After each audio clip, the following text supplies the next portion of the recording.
Hi everyone, this is Dr. Nikita Saraswat from Learn Medicine by Dr. Nikita and आज का lecture है human heart and.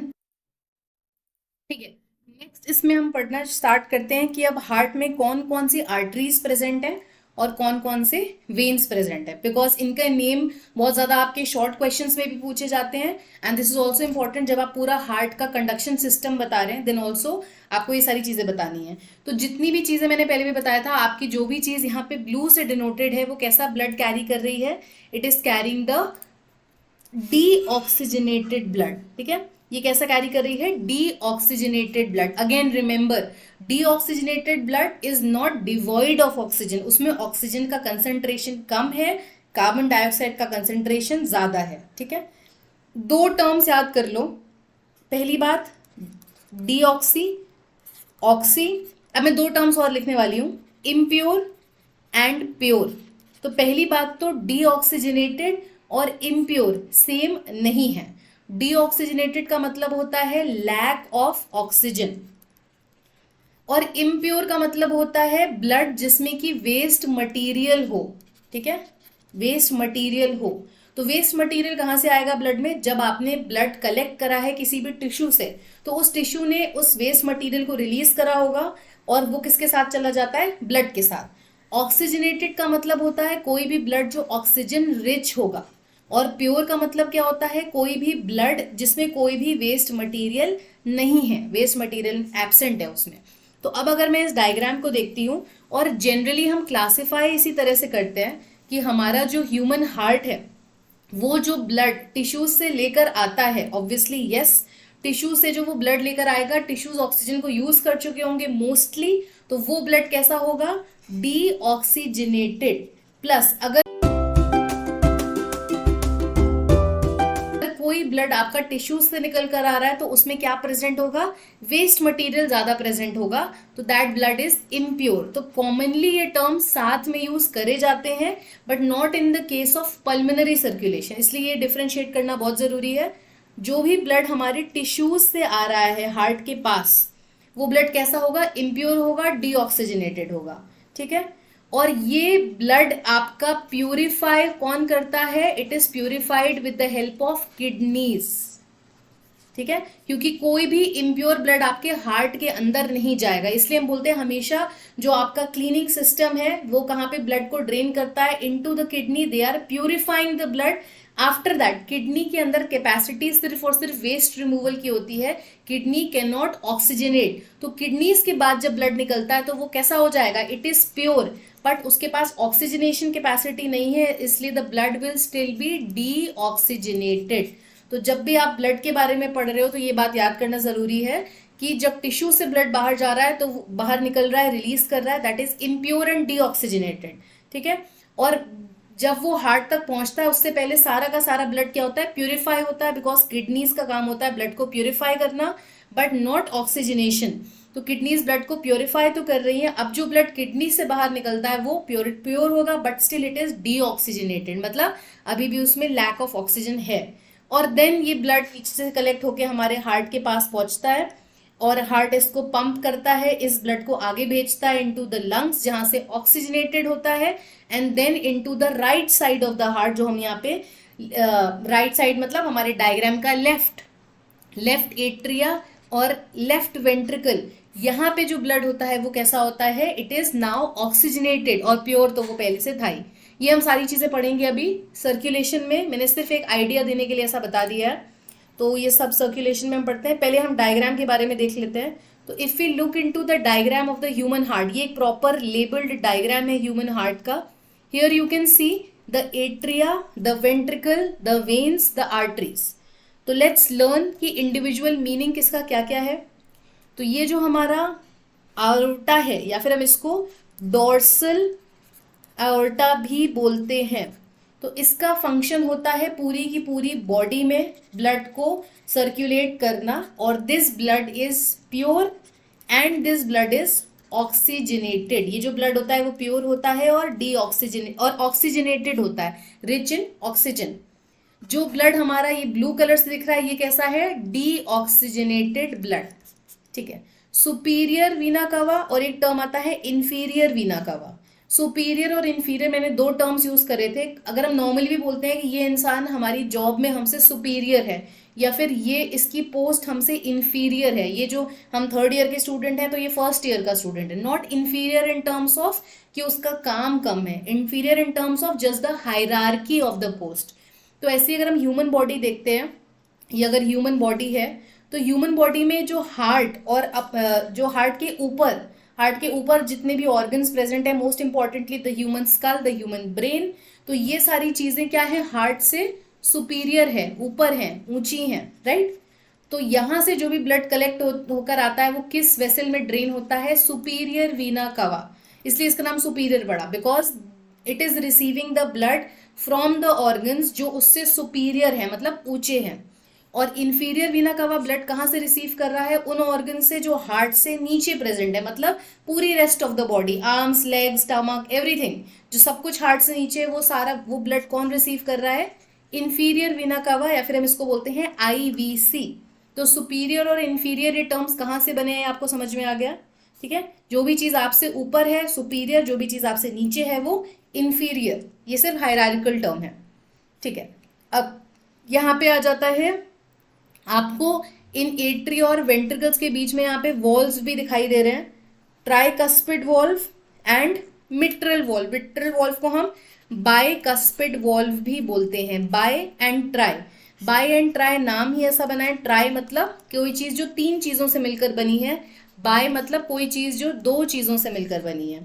तो अगर तीन cusp, three cusps are collectively forming a valve, तीन cusp, तीन flaps मिलकर एक वॉल्व बन रहा है, उसको बोलते हैं ट्राइकस्पिड वॉल्व। दो कस्प मतलब दो फ्लैप्स या दो ऐसे कर्व्स मिलकर एक वॉल्व बना रहा है, उसको हम बोलते हैं बाइकस्पिड वॉल्व। तो ये वॉल्व, ट्राइकस्पिड वॉल्व, क्या प्रिवेंट कर रहा है, राइट एट्रिया से ब्लड राइट वेंट्रिकल में नहीं जा सके, ओके। एंड हर वॉल्व का फंक्शन क्या होता है, वो यूनी डायरेक्शनल होते हैं। वॉल्व क्या होते हैं, यूनी डायरेक्शन, मतलब एक ही डायरेक्शन में वो ब्लड को फ्लो करें। इसलिए आप यहाँ पे जो एरोज देख रहे हैं वो बाई डायरेक्शनल नहीं है, एक ही तरफ एरो जा रहा है, ठीक है। अब मैं इसका एक ज्योमेट्रिकल डायग्राम बनाऊंगी तो आपको इजीली समझ में आ जाएगा यही सारी फंक्शनिंग जो इसमें बनी है। Let's rub this of. तो इसके पैरेलल अगर हम डायग्राम बनाएंगे तो आपको इसका मीनिंग भी समझ में आ जाएगा एंड कहाँ पे कौन सी चीज प्रेजेंट है, ठीक है। तो अभी आपको यहाँ पे दिख रहे हैं लंग्स भी दिख रहे हैं, पल्मोनरी वेन भी दिखाई दे रहा है। तो इसको इधर ले चलते हैं और अब हम ड्रॉ करते हैं यहाँ पे हमारा ज्योमेट्रिक डायग्राम। तो ये रहा हमारा ज्योमेट्रिक डायग्राम, और मैंने बताया था कि हमारा राइट हो जाएगा डायग्राम का लेफ्ट और हमारा लेफ्ट हो जाएगा डायग्राम का राइट। तो ऐसा कुछ है। अब यहां से जो ब्लड, यहाँ पे एक वॉल्व प्रेजेंट है, उसको हमने क्या बोल दिया, बाइकस्पिड वॉल्व। यहाँ पे जो वॉल्व प्रेजेंट है उसको हमने क्या बोल दिया है, tricuspid valve. Bicuspid and tricuspid valve. एक चीज मैंने बोली एसवीसी एंड आईवीसी। तो यहां से राइट एट्रिया जो ब्लड रिसीव कर रहा है ऊपर से, ऊपर वाले जितने ऑर्गन से, उनको हमने बोल दिया, इस वेन को बोल दिया सुपीरियर वीना कवा। और जो नीचे से ब्लड आ रहा है उसको हमने बोल दिया, उस वेन का नाम हमने रख दिया है आईवीसी, इंफीरियर वीना कवा, ठीक है। नेक्स्ट यहाँ पे क्या होता है, अब मैं इसको एक दूसरे कलर से डिनोट करूंगी तो आपको आइडिया हो जाएगा। अब राइट वेंट्रिकल भी एक आर्टरी को भेज रहा है, क्योंकि यहाँ पे जो ब्लड रिसीव हुआ है वो कैसा था, डीऑक्सीजनेटेड ब्लड। पर ये डीऑक्सीजनेटेड ब्लड पूरी बॉडी में पंप नहीं कर सकते हम, क्योंकि हमें ऑर्गन्स को अब क्या देना है, फिर से ऑक्सीजन देना है, ताकि वो अपना मेटाबॉलिज्म कंप्लीट कर सकें, ऑक्सीजन को यूज करें, एनर्जी सोर्सेज के लिए एटीपी प्रोडक्शन करें और लॉट ऑफ थिंग्स। तो ये डीऑक्सीजनेटेड ब्लड राइट एट्रिया से राइट वेंट्रिकल में आता है। राइट वेंट्रिकल इस डीऑक्सीजनेटेड ब्लड को पल्मोनरी आर्टरी, तो ये एक पहली ऐसी आर्टरी है जो कैसा ब्लड कैरी कर रही है, डीऑक्सी ब्लड, ठीक है। आई थिंक सो इस डायग्राम में नहीं है, पर मैं अभी दिखाती हूँ। हाँ ये रहा, दिख रहा है पल्मोनरी आर्टरी, और ये दिख रहा है पल्मोनरी वेन, ठीक है। तो ये डायग्राम में समझते हैं। तो राइट वेंट्रिकल पल्मोनरी आर्टरी के थ्रू इस ब्लड को भेज देती है इनटू द लंग्स। अब लंग्स हमारे पास कैसे हैं, दो लंग्स हैं, left lung and right lung. Similarly lungs का भी अगर डायग्राम बनाएंगे तो दो डायग्राम बनाएंगे और पल्मोनरी आर्टरी को भी हम डिवाइड कर देंगे left pulmonary artery, right pulmonary artery में। तो राइट वाली पल्मोनरी आर्टरी किस में लेके जाएगी, राइट लंग में लेकर जाएगी, ठीक है।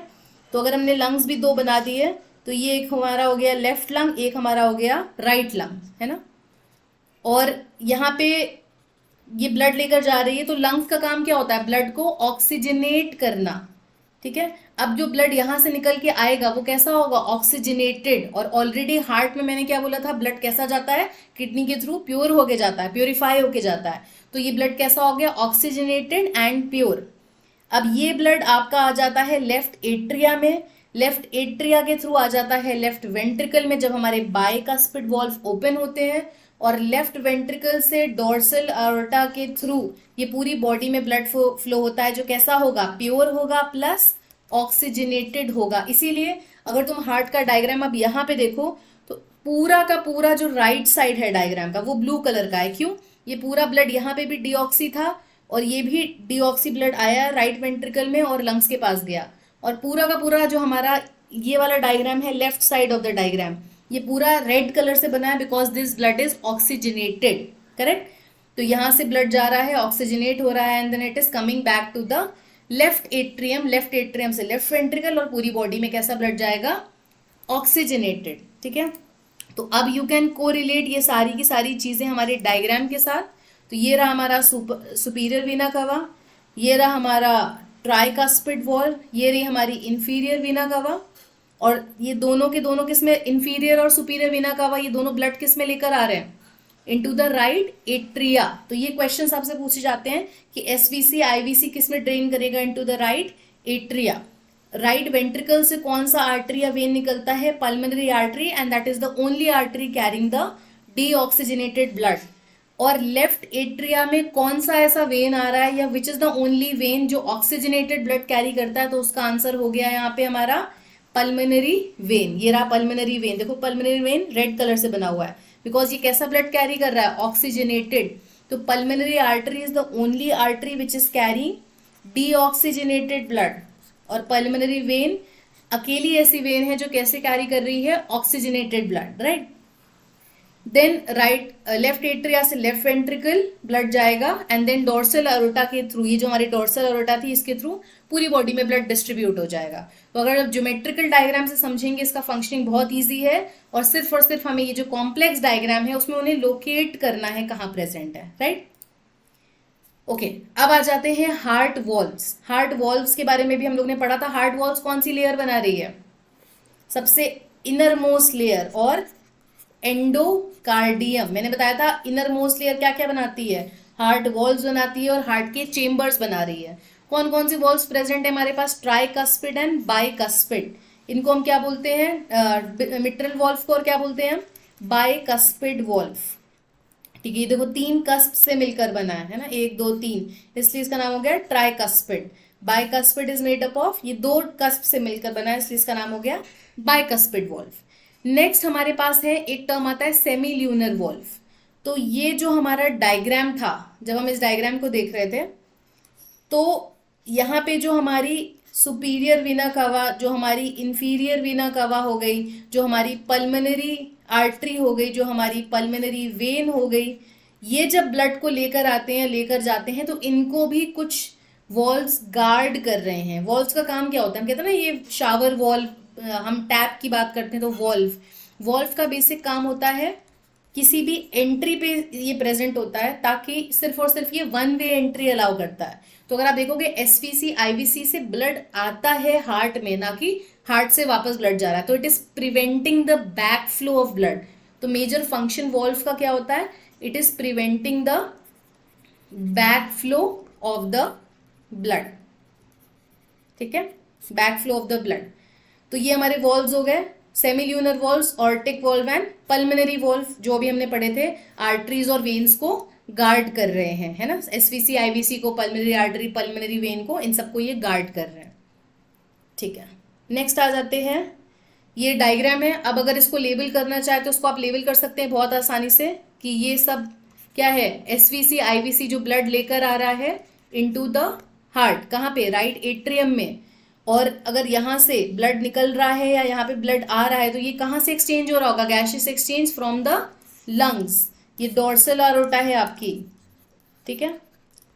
एंड देन यू आर, ये दो लाइंस क्यों बनी है, बिकॉज इट इज बाइफरकेटिंग। जब लंग्स के पास हम जाते हैं तो क्या बाइफरकेशन हो रहा है into left pulmonary artery and right pulmonary artery, left pulmonary vein and right pulmonary vein, ठीक है, राइट पल्मोनरी वेन। ये बाइफरकेशन इसीलिए है, इट इज रिसीविंग, ये कहाँ पे लेफ्ट एट्रियम किस किस से रिसीव कर रहा है, from left pulmonary vein and right pulmonary vein. तो ये इसका क्लासिफिकेशन हो गया। ये हमारा सिस्टमिक सर्कुलेशन में हम पढ़ेंगे कि कैसे, या जिसको हम बोलते हैं डबल सर्कुलेशन।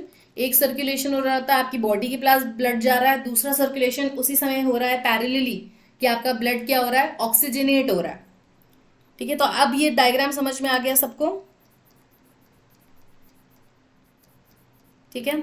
और लेबल कर लो इसको और अच्छे से समझ लो अगर, तो ये सब क्या प्रेजेंट है, वॉल्व्स प्रेजेंट है, tricuspid and bicuspid valves present है, ठीक है, जिनको हम क्या बोलते हैं, मिट्रल वॉल्व या, and then we also have semilunar valves, इनको गार्ड करने के लिए। तो I think so this diagram is now explanatory enough. Now let's move on to electrical conduction in the heart. Electrical conduction, अब heart में क्या हो रहा है, अगर हम ह्यूमन हार्ट को स्टडी करते हैं तो ह्यूमन हार्ट इज बीटिंग। अगर हम 1 मिनट में स्टडी करते हैं, अगर इन 1 मिनट दिन हम काउंट करते हैं इतने टाइम्स हार्ट बीट हुआ, मतलब उतने टाइम्स हार्ट कॉन्ट्रैक्ट होता है and then it is relaxing also. तो उसके जो 4 चेम्बर्स प्रेजेंट है वो कॉन्ट्रैक्ट भी हो रहे हैं, साथ के साथ रिलैक्स भी हो रहे हैं। दिस इज हाउ, इसी तरह से ये किसकी हेल्प से हो रहा है, because of the electrical conduction system, ठीक। अब इनमें 4 चीजें प्रेजेंट हैं जो इन कंडक्शन सिस्टम के लिए रिस्पॉन्सिबल है। पहला है सैन, साइनो ऑरिक्यूलर नोड, राइट, ऑरिक्यूलर, ऑरिक्यूलर मतलब कहाँ पे प्रेजेंट होगा, ये ऑरिकल्स में, एट्रिया में। And then we have atrio ventricle node,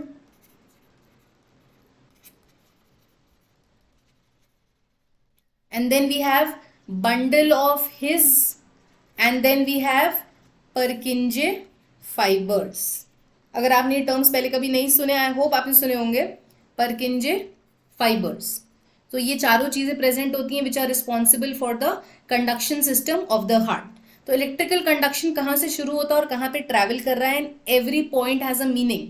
अब ये डायग्राम कॉम्प्लिकेटेड नहीं लगेगा क्योंकि ये सारी चीजें हमने पढ़ी हुई हैं कि एट्रिया क्या है, आर ए का मतलब अब समझ में आ रहा है, आर वी का मतलब समझ में आ रहा है, L V and L A, ठीक है। तो आर ए क्या होता है, राइट एट्रिया, एल ए क्या है, left atria, R V L V is right ventricle and left ventricle. उसी फिनोमिना के हिसाब से, उसी फंडा के हिसाब से ए हम पहले लिखेंगे देन वी बाद में लिखते हैं, हमारा राइट डायग्राम का लेफ्ट।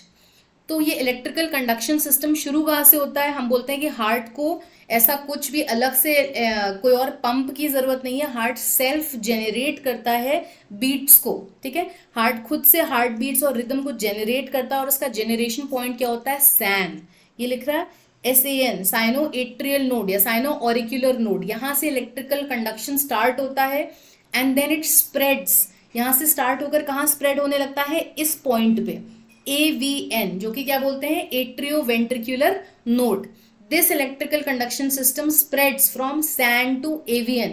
अब अगर तुम देखते हो तो सैन के आसपास क्या प्रेजेंट है, राइट एट्रिया, लेफ्ट एट्रिया, और AVN किसके पास है, नियरर टू द वेंट्रिकल्स। तो ऐसे ही कंडक्शन सिस्टम भी ट्रैवल कर रहा है, पहले एट्रिया कॉन्ट्रैक्ट करेंगे दोनों, राइट और लेफ्ट, उसके बाद कौन कॉन्ट्रैक्ट करेगा, वेंट्रिकल्स। तो जब कोई भी चीज कॉन्ट्रैक्ट होती है, अगर मैंने बोला ये एक बॉक्स है और ये फ्लूइड, इसके अंदर कुछ फिल्ड है, और जब ये कॉन्ट्रैक्ट होगा, ये आपस में कॉन्ट्रैक्ट होगा, तो अगर इसके पास कोई भी ओपनिंग होगी तो ये फ्लूइड वहां पे अपने आप को पुश करने की कोशिश करेगा। और राइट एट्रिया राइट वेंट्रिकल के बीच में एक ओपनिंग होती है जो यहाँ पे डायग्राम में आपको दिख रहा है, इसको हम क्या बोलते हैं, वॉल्व, है ना। अभी मैंने बताया था एक ही डायरेक्शन में ये यूनिडायरेक्शनल होता है, we have a tricuspid valve. तो जब ये एट्रिया कॉन्ट्रैक्ट होते हैं तो ये ब्लड को पुश करते हैं, ट्राइकस्पिड वॉल्व ओपन हो जाता है और ये ब्लड राइट एट्रिया से कहाँ चला जाता है, राइट वेंट्रिकल में। ऐसा ही सेम लेफ्ट एट्रिया के साथ हो रहा है। लेफ्ट एट्रिया जब कॉन्ट्रैक्ट हो रहा है, जब हमारी एसएन कॉन्ट्रैक्शन रिलीज कर रही है, तो ये ब्लड को पुश करेगा और यहाँ पे क्या ओपन हो जाएगा, बाइकस्पिड वॉल्व, और ये किसको, ब्लड को कहाँ भेज देगा, इनटू द लेफ्ट वेंट्रिकल। ठीक है, और जब ये दोनों वॉल्व्स ओपन हो जाएंगे, उसके बाद मैंने बोला जब तक एट्रिया से कॉन्ट्रैक्शन शुरू होता है, सैन से एवियन जा रहा है, इस पॉइंट से इस पॉइंट पे कॉन्ट्रैक्शन जा रहा है, एवियन अब वेंट्रिकल्स को कॉन्ट्रैक्ट करने की कोशिश करेगा, तब तक एट्रिया हमारे रिलैक्स होना शुरू हो जाएंगे, क्योंकि वो कॉन्ट्रैक्ट होकर अपने ब्लड को वेंट्रिकल्स में भेज चुके हैं। नाउ अब वेंट्रिकल्स कॉन्ट्रैक्ट होना स्टार्ट करेंगे, क्योंकि एवियन ने कॉन्ट्रैक्शन को कहाँ भेज दिया है, into the bundle of His and परकिंजे fibres. ये आपकी लेयर, यहाँ पे जो फाइबर्स प्रेजेंट है इसको हम बोलते हैं bundle of His and Purkinje fibre, जो किसको लाइन कर रहे हैं, इनटू द वेंट्रिकल्स। ठीक है, तो यहां से अब वेंट्रिकल कॉन्ट्रैक्शन स्टार्ट होता है, और वेंट्रिकल जब कॉन्ट्रैक्ट होंगे तो राइट वेंट्रिकल के पास कौन सी ओपनिंग है, अब ट्राइकस्पिड तो एक ही डायरेक्शन में ओपन होता था, ऊपर से नीचे, तो ब्लड वापस एट्रिया में नहीं जा सकता। तो वेंट्रिकल से ब्लड कहाँ पे जा रहा था हमारा, विद द हेल्प ऑफ, अगर आपको याद हो तो, पल्मोनरी आर्टरी। ठीक है, और कहाँ पे जा रहा था, इनटू द लंग्स, तो ये आगे पुश हो जाएगा। और लेफ्ट वेंट्रिकल जब कॉन्ट्रैक्ट हो रहा है, तो लेफ्ट वेंट्रिकल किसमें ब्लड भेज रहा है, into the body, human body. ठीक है, तो ये आगे पुश करता है ह्यूमन बॉडी में ब्लड जो ऑक्सीजनेटेड होगा, और पल्मोनरी आर्टरी ब्लड पुश करती है into the lungs, so that जो डीऑक्सीजनेटेड ब्लड था वो क्या हो जाए, ऑक्सीजनेट हो जाए। तो दोनों सिस्टम साथ में चल रहे हैं, सिस्टमिक सर्कुलेशन मतलब जो हमारी बॉडी में ब्लड जा रहा है, और पल्मोनरी सर्कुलेशन जो हमारा डीऑक्सीजनेटेड ब्लड था वो ऑक्सीजनेट हो रहा है। अब जब ब्लड वेंट्रिकल्स ने भी रिलीज कर दिया, वेंट्रिकल्स भी रिलैक्स हो गए, तो अब एट्रिया वेंट्रिकल दोनों रिलैक्स्ड हैं, मतलब अब ये ब्लड को रिसीव कर सकते हैं। मैंने बताया था वॉल्व्स यूनिडायरेक्शनल होते हैं, वापस से ये वॉल्व क्लोज हो चुके हैं, क्योंकि जब यहाँ ब्लड का प्रेशर बढ़ेगा तो वापस इनकी एंट्री अलाउ नहीं होगी, ये सिर्फ एक ही डायरेक्शन में ब्लड जा सकता है, into the pulmonary artery and into the body. अब जब वापस से हार्ट हमारा रिलैक्स होता है, तो कौन रिसीविंग एंड पे होगा, ये राइट एट्रिया और लेफ्ट एट्रिया। अब ये रिसीव कर सकते हैं ब्लड, तो राइट एट्रिया किससे रिसीव करेगा, सुपीरियर वीना कावा और इंफीरियर वीना कावा से, और लेफ्ट एट्रिया किससे ब्लड रिसीव करेगा, फ्रॉम द पल्मोनरी वेन। अब जो ब्लड ऑक्सीजनेट होकर आ चुका है, एसपीसी आईवीसी में ऑलरेडी हमारी बॉडी से जो यूज्ड वेस्ट मटेरियल से बात प्यूरिफाई होकर अब जो ब्लड आया है आरए में, वो कैसा है, डीऑक्सीजनेटेड ब्लड, प्योर है। तो ये दोनों ब्लड रिसीव कर सकते हैं। तो अब ये एम्प्टी भी है, क्योंकि इन्होंने ऑलरेडी ब्लड आगे भेज दिया था। तो left atria and right atria now again फिर से हार्ट हमारा बीट करना शुरू करता है, फिर से ये ब्लड रिसीव करते हैं और उसको आगे पंप करना स्टार्ट कर देते हैं। तो ये एक ऑनगोइंग प्रोसेस है। इसको इस डायरेक्शन में देख लो तो इसके इंटरप्रिटेशन भी समझ में आएंगे कि यहाँ पे हमारा सैन था, सैन ने इलेक्ट्रिकल इम्पल्सेस शुरू करी और कहाँ पे भेजना शुरू कर दिया, इनटू द ये रहा एवीएन। तो ये डायरेक्शन में जाएगा इसके सारे कॉन्ट्रैक्शंस। तो इसके कॉन्ट्रैक्शंस की वजह से हमारे सबसे पहले ऑरिकल्स या atria contract, right atria left atria, atria contract होने के बाद तब तक हमारा कंडक्शन कहाँ पहुंच चुका है, एवीएन तक। तो एवीएन ने आगे भेजना शुरू कर दिया into the bundle of His and Purkinje fibre. तो अब यहाँ पे क्या है, these are the ventricles, this is the right left ventricle, this is the right ventricle. Now अब वेंट्रिकल्स कॉन्ट्रैक्ट होंगे, ठीक है, और हमें ये पता है कि वो आगे कहाँ कहाँ पे ब्लड को भेजते हैं। Another diagram, bundle of his देख लीजिए कहाँ से शुरू हो रहे हैं, ये सारे परकिंजे फाइबर्स हैं, ये हमारा एवीएन है, एट्रियोवेंट्रिकुलर नोड, और ये हमारा सैन। तो इस पर कोई क्वेश्चन आता है वन वर्ड का कि इलेक्ट्रिकल इंपल्सेस कहाँ से शुरू हो रही हैं, कहाँ, उसके बाद कहाँ ट्रैवल कर रही हैं, देन उसके बाद bundle of His and Purkinje fibre. तो you know the answer now. Blood circulation की अगर बात करें तो दो तरह से सर्कुलेशन हो रहा है, मैंने भी पहले भी एक वर्ड यूज किया था। पहला हो रहा है हमारा सिस्टमिक सर्कुलेशन, मतलब हमारा जो हार्ट है वो बॉडी में, ये जो पूरी बॉडी को ब्लड भेज रहा है, इस पूरे सर्कुलेशन को हम क्या बोलते हैं, सिस्टमिक सर्कुलेशन। और ये वाला जो सारा सर्कुलेशन है, जो हमारा ब्लड के ऑक्सीजनेशन का प्रोसेस है, इसको हम क्या बोलते हैं, पल्मोनरी सर्कुलेशन। तो ब्लड जो हमारा ऑक्सीजनेट हो रहा है इसको हम क्या बोल रहे हैं, पल्मोनरी सर्कुलेशन। ठीक है, आई होप ये समझ में आ रहा है। इसको हम कलेक्टिवली एक टर्म बोलते हैं इसके लिए, we call it as double circulation. आपने यहाँ पे भी इधर भी टर्म लिखा हुआ है डबल सर्कुलेशन, कि एक ही समय में ब्लड जो है बॉडी के पास भी जा रहा है और दूसरे ही टाइम में बॉडी उसको लंग्स के पास भेज रही है रिसीव करके, प्योरीफाई करने के लिए, ऑक्सीजनेट करने के लिए। ठीक है, तो दोनों चीज हो रही है यहाँ पे, सिस्टमिक एंड पल्मोनरी सर्कुलेशन। ठीक है, आई होप ये डायग्राम क्लियर है आपको। तो यही चीज अभी हम लोग पढ़ रहे थे, और ये kind of a geometric diagram है। इसको देखो बाइफरकेट करके भी यहाँ पे बनाया गया है कि हमारा जो ये चेम्बर्स हैं हार्ट के, ये कौन से चेम्बर है, ऊपर क्या आता था, ऑरिकल, राइट। ठीक है, ये हमारा ऑरिकल, तो यहाँ पे कौन सा है, लेफ्ट ऑरिकल, राइट ऑरिकल। ये देखो कौन सा है, right ventricle and left ventricle. तो ये this is all red, this is all blue. तो ये कैसा ब्लड है, again this blood is oxygenated and pure, this blood is also pure but this is deoxygenated. ठीक है, तो ये डीऑक्सीजनेटेड था, इसलिए ये ब्लड क्या हो रहा है, यहाँ से जा रहा है इनटू द लंग्स, प्योरिफ, देखो कैपिलरी चैनल है, और ये हमारी आर्टरी थी, ये हो गया वेन, जो अकेली वेन है जो प्योरीफाई ऑक्सीजनेटेड ब्लड कैरी करती है, and then it is bringing the oxygenated blood, pulmonary vein कहाँ पे लेकर आ रही है, इनटू द लेफ्ट ऑरिकल। ठीक है, तो ये प्रोसेस चलता रहता है, कंटिन्यूस है। नेक्स्ट इसको एक और अच्छे डायग्राम से देख लो, अगर एक क्वेश्चन डाउट आता है मन में कि हर एक ऑर्गन के पास कैसे ब्लड जा रहा है, हर एक ऑर्गन के पास कैसे सप्लाई हो रही है। तो ये हमारा पल्मोनरी सर्कुलेशन है, जब हमारा हार्ट से, मैंने बोला सिर्फ ऑक्सीजनेशन करना के लिए अगर हम सर्कुलेट करते हैं ब्लड को, उसको बोलते हैं पल्मोनरी सर्कुलेशन। सिर्फ ऑक्सीजनेट करने के प्रोसेस से अगर हम ब्लड को सर्कुलेट कर रहे हैं, और ऑक्सीजन कौन दे पाएगा, सिर्फ और सिर्फ लंग्स। और बाकी पूरी बॉडी में, हमारी अपर बॉडी में liver, renal, stomach, intestine, lower body, सबके पास ब्लड कौन भेज रहा है, सिस्टमिक सर्कुलेशन।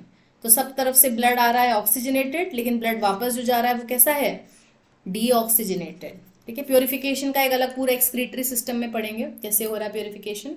तो again the same diagram, I hope this is clear. Okay, तो ये यही सारी चीज़ें हैं कि आपके हार्ट का जो डायग्राम है, उसका स्पेसिफिक डायग्राम जो भी हम डिस्कस कर चुके हैं पहले, वो बताया गया है यहाँ पे।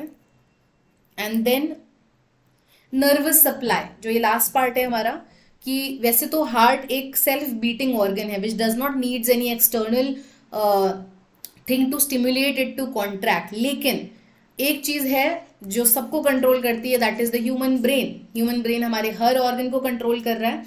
तो ऐसे ही हमारा जो मेडुला है, मेडुला ऑब्लोंगेटा, तो मेडुला, ब्रेन का जो मेडुला पार्ट है, ये कंट्रोल कर रहा है हमारे हार्ट की बीटिंग को। सिर्फ कैसे, नॉट उसको इनिशिएट नहीं कर रहा है, हार्ट तो हमेशा बीट होता रहेगा सैन एवियन के थ्रू, सिर्फ और सिर्फ इसकी बीटिंग को या तो ट्रिगर कर सकता है या फिर सप्रेस कर सकता है, कम कर सकता है। और हमें ट्रिगर करना या सप्रेस करने के हम टेक्निकल टर्म्स पढ़ चुके हैं पहले भी, we call it as sympathetic nervous system and parasympathetic nervous system. तो यहाँ पे सेंटर्स प्रेजेंट होते हैं, pressure centre and depressor centre. Pressure centre क्या करता है, स्टिम्युलेट करता है, और हार्ट रेट स्टिम्युलेट किस में होता है, जब हमारा सिंपेथेटिक नर्वस सिस्टम एक्टिव है। या फिर हमारे पास कार्डियो इनिबिटरी सेंटर प्रेजेंट है मेडुला में, जिसको बोलते हैं डिप्रेशर सेंटर, और ये क्या कर रहा है, पैरासिम्पेथेटिक नर्वस सिस्टम को स्टिम्युलेट कर रहा है। Parasympathetic nervous system heart rate को क्या करेगा, डिक्रीज करेगा। Sympathetic nervous system heart rate को क्या करेगा, ट्रिगर करेगा या इंक्रीज करेगा। इसके लिए अपनी अपनी नर्व्स प्रेजेंट हैं। सिंपेथेटिक नर्वस सिस्टम जब एक्टिवेटेड होता है तो एक्सिलरेटर नर्व फंक्शन करती है, और पैरासिम्पेथेटिक नर्वस सिस्टम जब एक्टिवेटेड होता है तो वेगस नर्व इस फंक्शन को कैरी आउट करती है, जो डिक्रीज करती है हार्ट रेट को। एक्सेलरेटर नर्व इंक्रीज कर रही है हार्ट रेट को। ठीक है, तो नर्वस सप्लाई ऑटोनॉमिकली भी कंट्रोल हो रहा है। ओके, नेक्स्ट है हमारे पास pathological conditions of the heart. तो अगर हार्ट में कुछ ना कुछ ऐसी कंडीशन आ जाती है, because some diseases are there, कहीं स्वेलिंग हो रही है, तो ये सारी बहुत सारी पैथोलॉजिकल कंडीशंस हैं। बहुत ब्रीफली मैंने डिस्कस किया है, इसका एक अलग से लेक्चर लेंगे। तो एट्रियल फिब्रिलेशन, अगर इलेक्ट्रिकल इम्पल्सेस हमारी इरेग्युलर हैं, मैं ये नहीं कह रही हूँ ज़्यादा ही हो रही है या कम ही हो रही, इरेग्युलर है, तो उसको हम क्या बोलेंगे, एट्रियल फिब्रिलेशन। एरिथमिया क्या होता है, हार्ट बीट, देखो हार्ट बीट, हार्ट कितना कॉन्ट्रैक्ट कर रहा है, और इलेक्ट्रिकल इम्पल्सेस मतलब हमारा सैन और एवीएन, तो ये चीजें कोरिलेटेड हैं। पर अगर मैं बोलती हूँ इलेक्ट्रिकल इम्पल्स तो आप सीधे सीधे सैन एवीएन की बात करेंगे। अगर मैं बात करती हूँ हार्ट बीटिंग की तो आप बात करेंगे अल्टीमेटली हार्ट कितने नंबर ऑफ टाइम्स बीट कर रहा है। ये हो सकता है कितने स्ट्रांगली और कितने कम इंटेंसिटी से बीट हो रहा है, मतलब इसमें कितना चार्ज एंड ऑल, उसकी बात जब हम ईसीजी में करते हैं तो हार्ट बीट टू फास्ट हो रहा है या टू स्लो हो रहा है। कार्डियोमायोपैथी, कार्डियोमायो, मायो मतलब मसल लेयर, देखो मसल लेयर अगर स्टिफ हो जाती है या थिक हो जाती है उसको हम बोलते हैं कार्डियोमायोपैथी। कंजेस्टिव हार्ट फेलियर, अगर हार्ट ठीक से ब्लड पंप नहीं कर रहा है तो ऑब्वियसली ऑक्सीजन नहीं जाएगी तो ऑर्गन फेलियर के चांसेस हैं, उसको हम CHF भी बोलते हैं। कोरोनरी आर्टरी डिजीज, अगर हार्ट की आर्टरीज की स्पेस नैरो हो जाती है, प्लाक फॉर्मेशन हो जाता है तो कम ब्लड ट्रैवल कर रहा है, कम ऑक्सीजन ट्रैवल कर रहा है and then the organ dies. Heart attack, again अगर आर्टरी पूरी तरह ब्लॉक हो जाती है, कोई एक पार्ट में बिल्कुल ब्लड नहीं जा रहा है तो वो मसल फेल हो जाएगी, हार्ट अटैक बोलते हैं उसको। And pericarditis, itis, itis word हमेशा यूज होता है इन्फ्लेमेशन के लिए, और पेरी और कार्ड ये किसके वर्ड्स हैं, पेरिकार्डियम हार्ट की आउटर मोस्ट लेयर, तो अगर वहां पे इन्फ्लेमेशन हो रहा है तो ये क्या हो गया, pericarditis. So this is all from my side. Hope आपको ये लेक्चर समझ में आ रहे हैं from learn medicine by doctor Nikita. और ये सारे सब्जेक्ट्स आपके नर्सिंग के लिए, for pharmacy, for any other paramedical course, biotechnology, microbiology, MBBS, masters जो कर रहे हैं फार्माकोलॉजी, पैथोफिजियोलॉजी में, ग्रेजुएशन, पोस्ट ग्रेजुएशन, कोई कंपेटिटिव एग्जामिनेशन के लिए तैयारी कर रहा है, तो ये सारी वीडियोस उन सारे स्टूडेंट्स के लिए हैं। और अगर आपको लगता है कि आपके सिलेबस से रिगार्डिंग कोई अर्जेंट टॉपिक है जो आप which you want me to cover right now because of your exams are approaching, तो उसको आप कमेंट सेक्शन में वो टॉपिक ड्रॉप करिए। And please do like, share, subscribe learn medicine by doctor Nikita. और मैं ये होप कर रही हूँ कि आपको ये सारे टॉपिक समझ में आ रहे हैं and I hope you are following our channel. Please make sure to do subscribe. Thank you.